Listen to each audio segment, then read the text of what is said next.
A lovely lady who's been trucking for about 4 years told me that she was cutting through, I believe it was the I-90. She honestly said she doesn't remember what state she was in. She was so tired and had been driving for so long, and she said she was about 50, 60 miles away from her stop for the night. So she was super tired, just trying to get to the truck stop. She's driving down the road. It's like 4 o'clock in the morning. Nothing. She said she felt like she drove for 3 hours and saw maybe 2 or 3 other vehicles on the road that night. It looked like there was a rainstorm coming.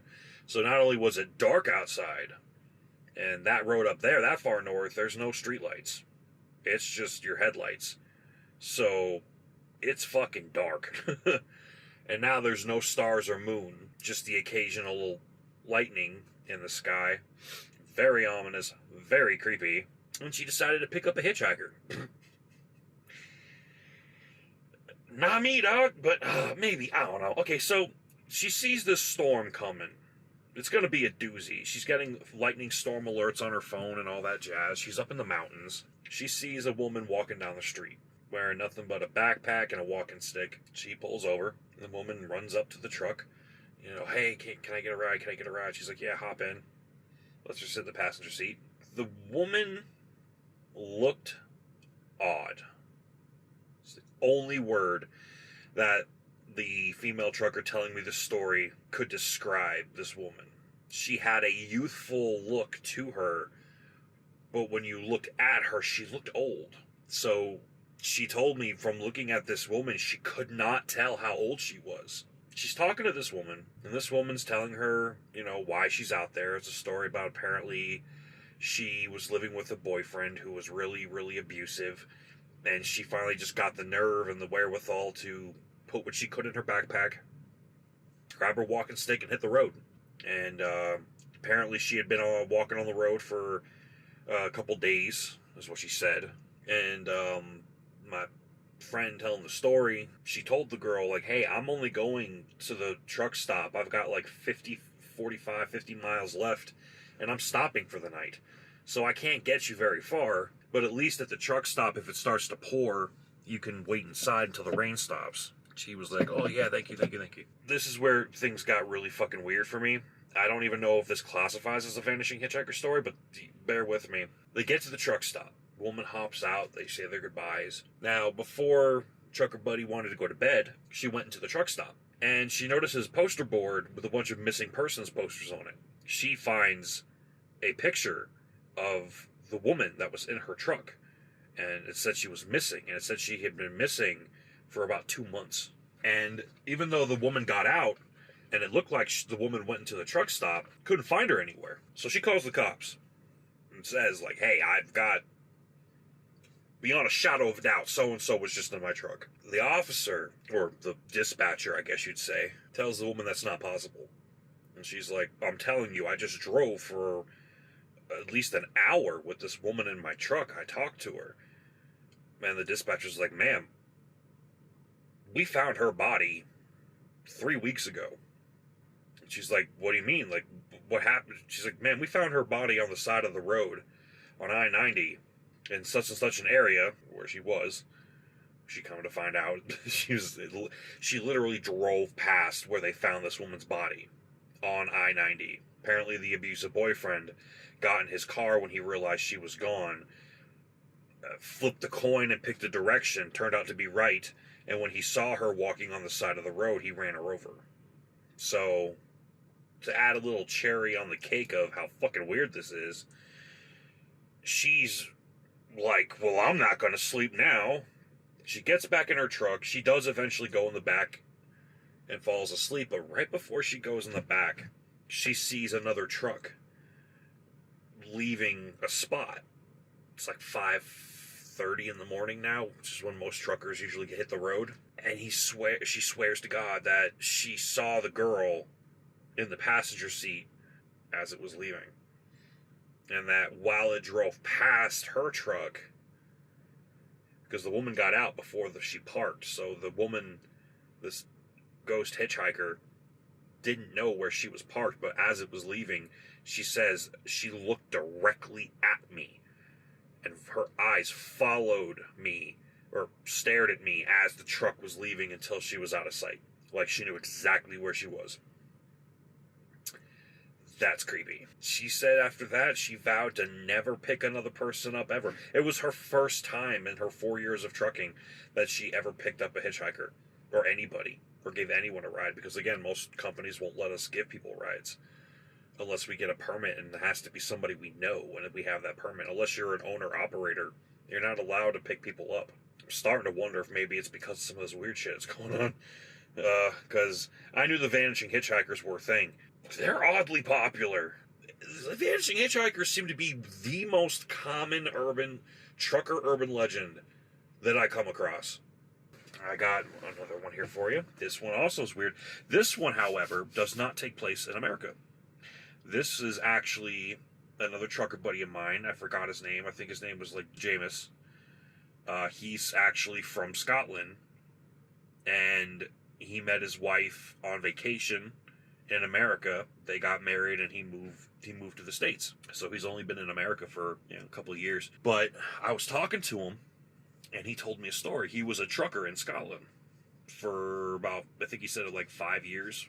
And he told me that he was driving through Edinburgh. He's driving. It's broad daylight. He said it was probably about 2, 3 in the afternoon. So he sees someone walking on the side of the road. They have their dog with them, walking stick. Guy has a duffel bag over his shoulder. Looks tattered up, like he could possibly be homeless. So the old buddy stops and, hey, you need a ride? And the guy's like, yeah, please, if you don't mind. He's like, sure, where are you headed? He's like, oh, I'm headed to, as far north as you'll take me.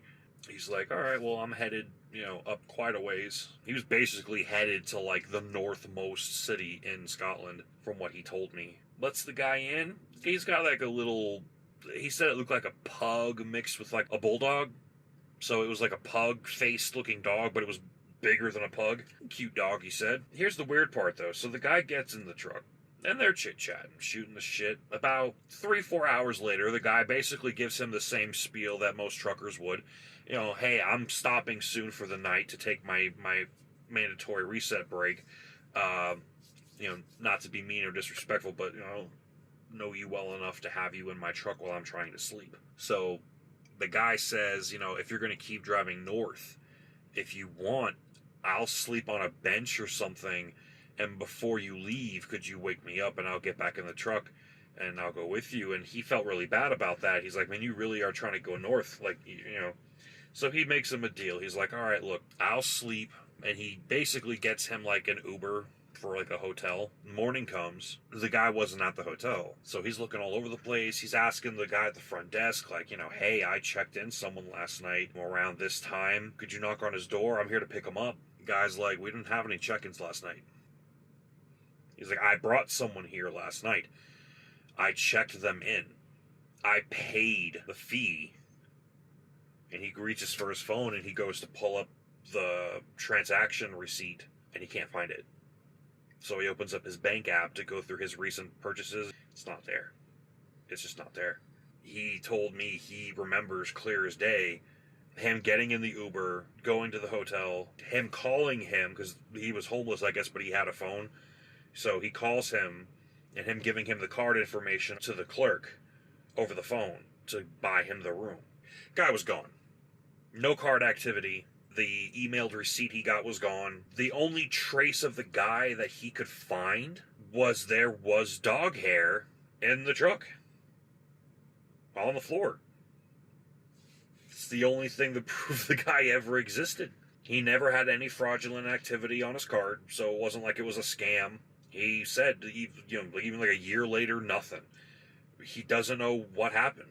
And he did buy him an Uber, because that's what the other thing he said is, one thing he thought that was really strange is, he tried to get in touch with the Uber driver that he called that night, asking him, did the guy stop at the hotel? And the Uber driver thought he was drunk. Like, the guy who ordered the Uber, the guy telling me the story, he thought he was drunk, talking about an imaginary friend that was going to get in his car with his dog. So he says he didn't see anyone get in his car. He saw my buddy telling the story, open the door, talking to no one, and then closing the door and saying, "I'll pick you up tomorrow." And the Uber driver just left. I don't know if Buddy had a lapse of insanity or what, but that's fucking weird that you would go through all those motions. Because honestly, let's be honest, some of these scary stories I tell you guys, it's really hard to imagine them happening in this modern day and age that we live in. There's cameras everywhere. There's trackers on our phones. There's email receipts when you make a purchase. It's really hard to imagine having some of these paranormal-esque things happen in a world where everything is video recorded, documented, and electronic. It's fucking nuts. But this guy, that's the story he told me. This one is by far the strangest one I've heard. And I've told some doozies on here. This guy literally just told me this one. Like right here. Like right now. I'm parked at a truck stop right now, and I got this story from one of the guys parked here.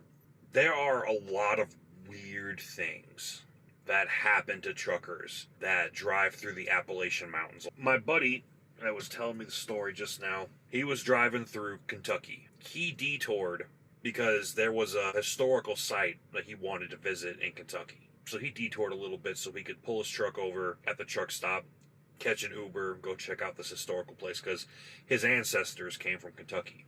He went to this historical landmark and he met a homeless guy while he was there. He introduced himself as Thomas. My buddy found out later his last name was like Bartholomew or something like that, some old-timey sounding name. And he said he was there because he also wanted to see the historical landmark. He was a vagabond, road traveler, homeless. He claimed to have been all up and down the Appalachian Mountains trails and shit. So they connected. They had a good conversation. The guy asked him, like, where's your next location that you're headed to? And he's like, oh, well, I actually really wanted to go check out New York. And he's like, well, it's funny you mentioned that. I'm actually on my way to New York myself. Do you want to hitch a ride with me? The guy was like, absolutely. He said the weirdest thing about this guy was he had really dark bags under his eyes. Like a damn corpse. His clothes were really dirty, and my buddy offered him a shower at a truck stop and some clean clothes. The guy wouldn't take it, and it wasn't until later that my dude realized that the black dirt stains on his clothes weren't dirt stains. They were what looked to be like coal dust. And the bags under his eyes looked like sweat mixed with having coal dust on your thumb and doing this. They weren't really like bags, they were just coal dust. And the guy was super polite, old school, had a bit of an old-timey Appalachian accent, South Boy accent, and it's a pleasure to talk to. The only thing he found weird about the guy, he didn't seem to have much of a knowledge about movies, culture, cell phones, electronics. It's like he knew of them, but had nothing to do with them. The guy was like an Amish dude, or someone who just knows of technology, but just doesn't fuck with technology. So my buddy's telling him about, the hardships and woes of trucking. How hard it can be and how crazy it is, and the freight market's weird. And the guy just listened intently and nodded along and listened and seemed to show interest. Till finally, my buddy asks him, so before you were homeless, what did you do? The guy said, I was a coal miner. And he's like, oh, what's that like? Expecting to hear all the technicalities of modern day coal mining. All the guy said was it's dark. Like, ooh, okay, mister. So he's trying to get more out of the guy. Like, okay, it's dark. What'd you do? Were you down there actually drilling the coal, or were you part of what was your? He's like, well, I would go into the mines and get the coal. And he's like, what made you quit? This dude looked him dead in the eye and said, I got the black lung and made a deal. So, what? Even I was like, what?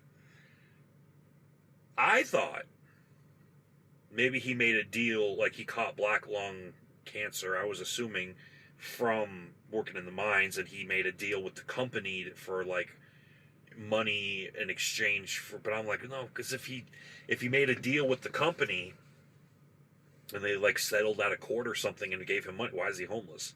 Why is he walking around as a vagabond? My buddy said they ended up pulling over at the next truck stop right as the conversation had got to that point, and the guy just got out of the truck, thanked him profusely, and he said, it was a pleasure talking with you. I have to go. And he's like, go where? I thought you were riding with me to New York. And he's like, I would love to go with you to New York, but I can't leave. Dude giving him a ride. He's confused. He's like, okay, well, I hate to see you go. You were good company. Good luck out there. And the guy, again, thanked him profusely several times. And the guy starts walking back the way they just drove. The opposite direction.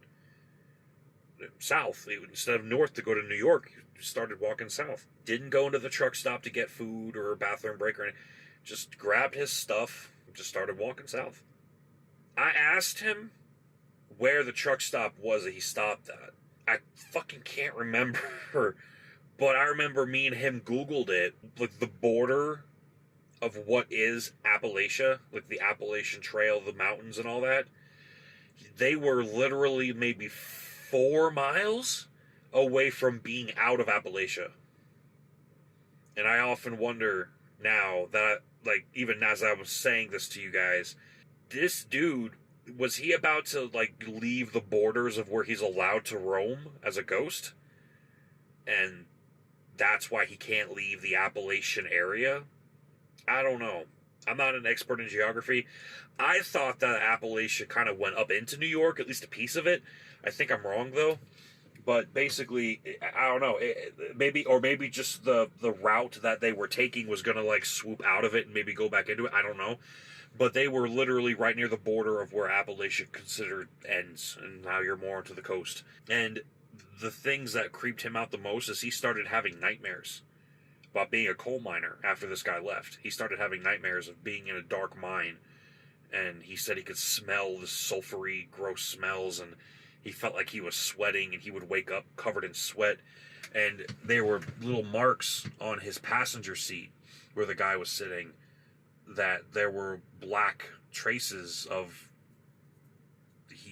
you would think it was dirt.